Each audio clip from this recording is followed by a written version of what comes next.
¿Cómo están? Muy buenas tardes. Bueno, hoy vamos a compartir conocimientos respecto a lo que son los procedimientos y los principios en materia de niñez, adolescencia y familia en situación vulnerable. Ustedes saben, como hemos visto y también habrán escuchado en otras capacitaciones que hemos hecho, que justamente lo más importante es tener en cuenta esta perspectiva de infancia que surge precisamente de estos principios que hoy vamos a conocer y que tienen que ver justamente con todo lo que son las declaraciones y derechos que comenzamos, ¿no es cierto? La primera que es realmente relevante, la de 1924, ya tiene 102 años. Pero en estos 102 años no hemos podido lograr que esta situación que tanto nos preocupa de niños, niñas y adolescentes, que no son cuidados, que no son protegidos y que no contribuimos a su desarrollo por nuestras acciones, ¿no? Sea una realidad. Por eso, siempre me gusta repasar estos primeros 5 principios que justamente tienen que ver con este derecho a desarrollarse normalmente un niño o una niña desde el punto de vista material, o sea, tener lo suficiente para poder nutrirse, no solamente, como digo, desde el punto de vista material, sino también espiritual, y también tener todos los derechos a la educación, a la información, al respeto, a no ser abusado, a ser escuchado, todo esto para llegar a tener una contención integral.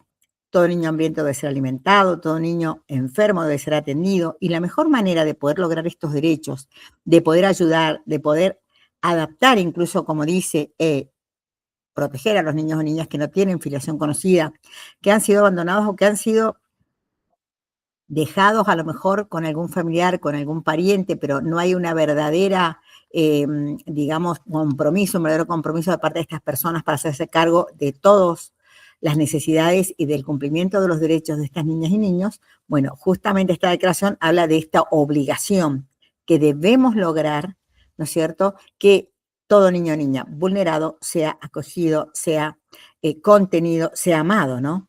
Y el amor, ¿a partir de qué? A partir de una vinculación familiar. Y el primero que hay que socorrer cuando ocurre algún tipo de calamidad que puede dejarlo a lo mejor sin sus progenitores o sin la familia, es justamente el niño y la niña. Y debe ser puesto en condiciones de ganarse la vida. ¿Qué quiere decir esto? Que realmente tenemos que prepararlo para el futuro. Tenemos que evitar cualquier tipo de explotación laboral, cualquier tipo de explotación, hasta esto de decir, tengo un hijo, me quedo con él para poder cobrar quizá un subsidio o para poder estar libre si estoy privada de libertad. O sea, eso es una explotación, eso es un uso, un abuso de la parentalidad. Por eso es tan importante estos 5 principios que justamente de lo que hablan es de inculcar en la educación este sentimiento, ¿no es cierto?, de servir, este sentimiento de solidaridad que solamente nace si las personas han sido solidarias con uno y uno siente, nosotros empatía con el otro, que se hace, como digo, a través de esta protección. Justamente la Declaración del 59 también resalta estos 5 principios, pero ya en 10, que tienen que ver con situaciones similares, o sea, el tema de la no discriminación. No podemos discriminar y cuidar más a un chico que en un juzgado de familia sus padres están siendo, ¿no es cierto?, están conflictuando a lo mejor el cuidado, el alimento, la comunicación con este niño o niña que no tienen quien conflictúe por ellos y por eso permanecen tiempos realmente a veces indeterminados, privados de medio familiar. Por eso es tan importante esto de tratar igualmente al niño que ha sido dejado de su familia o abandonado o violentado y por eso tomaron una medida de protección excepcional, que es sacarlo de su lugar, de su centro de vida, para darle lo que merece. Por eso necesitan, como bien dice en esta declaración, esta protección especial para lograr que el desarrollo físico, mental y social. Esto es fundamental cuando hay que precisamente fundamentar una sentencia. ¿Cómo vamos a lograr que este niño, niña o adolescente llegue a tener este desarrollo? El derecho al nombre, que también es fundamental cuando vinculamos en adopción, ¿no? A veces hay niños que son criados, por decirlo de alguna manera, o en guarda, y no se determina la adopción, y ellos lo que quieren es llamarse como esa persona que lo está cuidando, o bien quieren mantener su apellido, aunque se los vincule a otra familia. Por eso es el respeto de lo que el niño siente, de lo que el niño quiere y sobre todo de su identidad. el derecho a la alimentación, a la vivienda. Todo esto lo vamos a poder respetar en mejor medida si tenemos una vinculación familiar de este niño o esta niña vulnerado y vulnerable, que también va a proteger no solamente esta vivienda y esta alimentación, sino la educación, el tratamiento para todos aquellos chicos que también muchas veces por acciones de las personas adultas tienen alguna discapacidad o capacidad restringida o distintas capacidades mentales o físicas que hacen que muchos de ellos no puedan llegar a tener una vinculación familiar. Pero tenemos que trabajar en esto. Todo niño o niña merece crecer en una familia. Todo niño o niña tiene mucho para dar más allá de las condiciones personales. Y lo más importante, que a veces las personas adultas, las instituciones que están a cargo del cuidado de estos niños y niñas cuando no lo puede cuidar la familia, son las que provocan por su inacción la permanencia en lugares donde no pueden desarrollarse y donde precisamente los temores, los miedos, los cambios de entorno, de centros de vida o la falta de atención provocan esta capacidad diferente o esta capacidad disminuida. Entonces, ¿qué es lo más importante? Este derecho de niños y niñas a la comprensión y al amor de sus padres y de la sociedad sea una realidad. Si sus padres biológicos no pueden, que sean los padres adoptivos, como dice el artículo 20 de la Convención, los que puedan cumplir con este deber. El derecho a actividades recreativas, a una educación gratuita, también es fundamental, como el de ser los primeros en recibir ayuda cuando hay alguna circunstancia que los aqueja, que los perturba, ¿no es cierto?, que los puede perjudicar. Y como reiteramos, cualquier situación de abandono, crueldad o explotación tiene que cesar. Y cesa con una situación mejor, no con sacarlo de su casa, donde quizás ni siquiera podía a veces percibir los daños que estaba sufriendo, porque precisamente su vida era eso, a un lugar donde también puedan llegarlos a sufrir. Y hemos visto bastantes, ¿no?, ejemplos lamentables de lugares donde niños y niñas tienen que ser cuidados y sin embargo son abusados, son maltratados, son violentados. Lamentablemente esto se da y lo que tenemos que evitar. ¿Cómo lo evitamos? Y vinculándolo a una familia que esté preparada para recibirlo, que tenga un seguimiento y sobre todo que tenga esta voluntad de ahijar, ¿no?, con todo lo que significa esta formación, protección y desarrollo que se pretende de las personas que tienen esta responsabilidad parental. Entonces, el derecho a ser criado en un espíritu de comprensión, tolerancia, amistad y hermandad es fundamental, pero se va a lograr si están vinculados a una familia, si están vinculados a un hogar donde se les dé lo que necesitan, un lugar donde poder desarrollarse. El interés superior es lo básico, lo fundamental, ¿no es cierto? Este concepto de interés superior no es nuevo, como lo vemos en la pantalla, o sea, como lo sabemos también, estaba en las declaraciones que mencionamos, la del 24, del 59, pero también en otras convenciones, como la Convención sobre Eliminación de todas las formas de discriminación contra la mujer y otros instrumentos regionales y numerosas normas jurídicas, tanto regionales como también provinciales, por ejemplo, en nuestro país. La Convención también se refiere a este interés superior en otros artículos como es el 9, que habla precisamente que no se lo va a separar de sus padres si están bien, pero a revisión, ¿no es cierto?, de la justicia. Si su interés superior nos indica que hay que separarlo, tenemos que cumplir con este mandato constitucional. Perspectiva de infancia, el niño o niña no está bien tratado, no podemos esperar que el padre o la madre deje de drogarse o deje de maltratarlo con algún tratamiento. Muchas veces esto no sucede nunca y los niños y niñas esperan. Otro tema importante del que habla de este interés es la reunión de la familia. En el artículo 10, cuando viven en distintos estados, hay que posibilitar que el niño o la niña visite a su papá, pero más que todo, las obligaciones de los padres tienen que respetar este interés superior, la responsabilidad. También la privación de medio familiar tiene que ver con esto, o sea, hay que respetar el interés superior y hay que incluir al niño o niña en un ambiente familiar, como también nos manda la Convención y nos manda sobre todo el orden natural. ¿Sí? El artículo 40 también en las garantías procesales nos habla de este interés superior y hace referencia al mismo el protocolo facultativo de la Convención relativo a la venta de niños, la prostitución infantil, la utilización de niños, precisamente esta pornografía, es lo que lastima su vida, lo que destruye su vida. Por eso tenemos que pensar siempre cómo va a estar mejor este niño o esta niña, dónde va a encontrar un mejor ambiente, un mejor lugar para poder desarrollarse.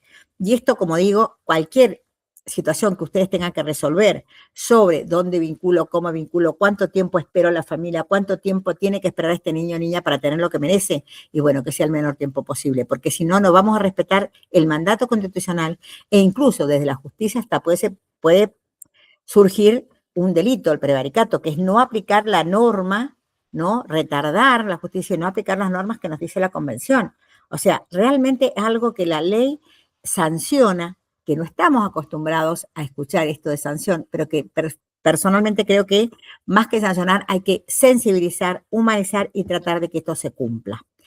Precisamente en la Convención Internacional, ¿no es cierto?, que es una excelente síntesis de los otros instrumentos internacionales. Si ustedes leen la Convención, leen el preámbulo, van a ver que hay un resumen de cada una de estas declaraciones o convenciones y resalta los temas más importantes de cada una, siempre relacionándolos con la protección de este interés superior. Entonces, el principio del interés superior del niño como idea rectora es lo que nos tiene que guiar en toda actuación, ¿sí? Y siempre debemos privilegiar y proteger estos derechos que ya los conocemos, que los podemos repasar, pero que precisamente es un núcleo duro, como dice Friedman, ¿no es cierto? Un núcleo duro que debemos cumplir. Hay personas, ¿no es cierto?, que también, o algunas, digamos, en distintas ponencias o trabajos, donde señalan que el llamado interés superior debe ser entendido como un término relacional o comunicacional. ¿Por qué? Porque precisamente lo que nos va a indicar en el determinado momento, en el momento concreto, qué es lo mejor para ese niño o niña. Entonces, no solo exige tomar en cuenta o en consideración al niño como un ser humano, como un verdadero sujeto que posee estos derechos, que deben ser respetados, especialmente por quienes resuelven, por quienes los jueces, por los organismos técnicos, los órganos administrativos, el Ministerio Público cuando investiga un abuso tiene que ver qué está pasando con ese niño o niña, no estar pensando en el derecho del adulto, sino en el derecho fundamental de las niñas y niños. Entonces, esto implica abandonar estas viejas presunciones y reconocer que el niño por sí es capaz y que precisamente esta capacidad es la que los hace merecedores también de observar en cada momento de su vida qué es lo mejor. La observación 14 sobre los derechos del niño, que habla del interés superior, precisamente dice que es el interés que se analiza a través de las distintas facetas, ¿no? En el párrafo 55 habla precisamente de la identidad del niño, que se establece también en su aspecto alusivo a la orientación, diciendo que los niños no son un grupo homogéneo, por lo que debe tenerse en cuenta la diversidad al evaluar el interés superior. La identidad, precisamente la identidad en todo sentido, religioso, de orientación sexual, de identidad cultural, de personalidad. Tenemos que contener y tratar de observar, como dice precisamente esta observación, qué es lo que el niño en ese momento merece y qué es lo mejor a su vida. Tampoco quiere decir que es como un capricho, hoy quiero esto, mañana quiero aquello, como pueden tener en la caracterización de tantos niños y niñas. Justamente el otro día leí un libro de Don Noyescas, que habla del niño tirano o el síndrome del emperador. No estoy hablando de ese niño que a lo mejor, bueno, está educado en un ambiente donde lo que él dice es palabra santa, sino que lo que estoy hablando es de niños y niñas que están privados de muchos derechos y que tienen derecho precisamente a ser escuchados y a que su opinión, como dice la Convención, sea tenida en cuenta. Entonces, es muy importante, por eso, considerar este principio como el rector o guía de cualquier decisión. Y justamente en todas las medidas, tanto de las instituciones públicas como privadas, debe atenderse a esto, ¿no? Que es precisamente lo que posibilite que en el niño o niña abandonado, porque estamos hablando del tema de adopción, es justamente la vida, la supervivencia, el desarrollo. Muy importante tener en cuenta esto, porque muchos casos de niños o niñas que han tenido, ¿no es cierto?, este rechazo desde el momento de la gestación y luego durante el desarrollo de la gestación, donde sus progenitoras o progenitores deciden que no van a poder ahijar, bueno, hay que considerar qué pasa con este niño, qué puede estar sufriendo y cómo desde el primer momento de vida, de su nacimiento con vida, podemos protegerlo y no seguir vulnerando el derecho dejándolo privado de medio familiar en instituciones, en hospitales o en hogares que no los quieren. O estar ofreciendo como si fuera una mercancía, tanto que hablamos de que es uno sujeto y no objeto de derecho, ¿a qué miembro de la familia le puedo dejar a este objeto? ¿No? Porque cuando lo consideramos sujeto, No tenemos que estarlo ofreciendo y amenazando, diciendo, bueno, usted es el padre, usted es la madre, usted es la abuela, usted es la tía, hágase cargo si no vamos a tener que judicializar. Cuando en realidad la judicialización es la garantía del respeto de los derechos plenos de este niño, niña o adolescente, porque precisamente la justicia es la que tiene que garantizar este respeto. Entonces, muy importante es evaluar y determinar este interés superior basado precisamente en los otros elementos de interés que tiene que ver con el profesionalismo y con la capacitación interdisciplinaria y también especializada en infancia. Entonces, al evaluar y determinar el interés superior del niño o niña para tomar una decisión, ¿sí? Esta medida concreta debe seguir pasos, como es en primer lugar determinar cuáles son los elementos pertinentes en el contexto de los hechos concretos para evaluar este interés superior y dotarlos de un contenido concreto, ¿sí? En relación con, si decido esto, ¿cuál sería la consecuencia? Si decido esto, ¿cuál es la consecuencia? ¿Cuál es la consecuencia que sea menos dañosa para ese niño o niña? Y en segundo lugar, como decimos también, ¿no es cierto?, seguir un procedimiento que respete las garantías y la aplicación del derecho, que es nada más ni nada menos que el procedimiento donde un niño o niña tenga este derecho de defensa y tenga la posibilidad de ser escuchado y de que se resuelva lo mejor a su interés superior. Entonces, fundamental tener en cuenta esto, ¿no? La evaluación para determinar con estos dos pasos este interés superior. La opinión consultiva 17 habla que el derecho de los menores, dice, porque bueno, precisamente los países europeos y las mismas opiniones hablan de menores por considerar personas menores de edad, ¿no? Entonces, los derechos de las personas menores de edad y las garantías judiciales a la protección judicial pueden ser menoscabados o restringidos. ¿Cómo? Porque precisamente no se respeta esta perspectiva y se ve y se tiene en cuenta lo que está pidiendo la persona mayor de edad, lo que está pidiendo ese papá o esa mamá que a lo mejor nunca se ocuparon, o ese papá que a lo mejor nunca fue, digamos, anoticiado de este nacimiento y luego de muchos años, mucho tiempo se da cuenta y viene por su derecho y no piensa en el derecho de ese niño, que es cierto que tiene derecho a conocer a sus padres y a ser criado por ellos, pero también hay que ver el tiempo y las consecuencias de estas revinculaciones o de estas situaciones. Entonces, fundamental también tener en cuenta, ¿no es cierto?, que tenemos que respetar tanto la integridad como la protección de la honra, la dignidad y la protección de la familia y fundamentalmente de esta vida familiar. Creo que es muy importante tener en cuenta esto porque es la posibilidad de que tantos niños, niñas y adolescentes que son incapaces de juicio pleno sobre sus actos, ¿no?, puedan participar a través de representantes, pero también de manera personal. Entonces, las garantías sustantivas y procesales relativas a la protección especial están consagradas en el artículo 19 de la Convención Americana. Justamente en el contexto interamericano, la Corte ha reconocido que hay diversos casos en los cuales ha debido pronunciarse sobre estos derechos. Y dice que los niños no son solo sujetos de derechos de protección especial, sino sujetos plenos de derechos. O sea, no solamente sujetos de protección, sino que ellos, ellas, tienen el derecho a que se respete lo que se respeta también para las personas adultas, ¿sí? Que se les reconozca su personalidad y se les reconozca también qué es lo que ellos necesitan en un determinado momento concreto. Entonces, dentro del sistema interamericano de protección de derechos humanos se destacan a saber, ¿no es cierto?, estas dos instituciones que conocemos y que fueron precisamente del Pacto de San José de Costa Rica, el surgimiento de este control extra, diría yo, jurisdiccional, que precisamente tiene la obligación de hacer respetar los derechos humanos. La Comisión Internacional Interamericana, perdón, de Derechos Humanos, como la Corte Interamericana. Cuando tenemos un problema, vamos a la comisión, luego de haber rechazado nuestras peticiones en el país de origen, en nuestro país. Entonces, luego de 6 meses de la última, o antes que se terminen los 6 meses de la última rechazo de nuestra pretensión, podemos llegar a la Corte Interamericana, a menos que sea un caso muy grave y no pueda esperar. Entonces, la comisión, a través de un trámite que no viene a colación a explicar ahora, bueno, trata de llegar a una mediación, trata de que el país cumpla con su deber y si no cumple después de las intimaciones que pueda hacer la comisión o de las recomendaciones, llega a la Corte Interamericana que va a sentenciar, luego de una audiencia donde van distintas partes. Y es muy interesante en los casos argentinos como el de Fornerón o el de Caso María, donde ustedes puedan ver las audiencias y cómo la Corte ha resuelto y cómo ha escuchado las distintas distintos protagonistas, ¿sí?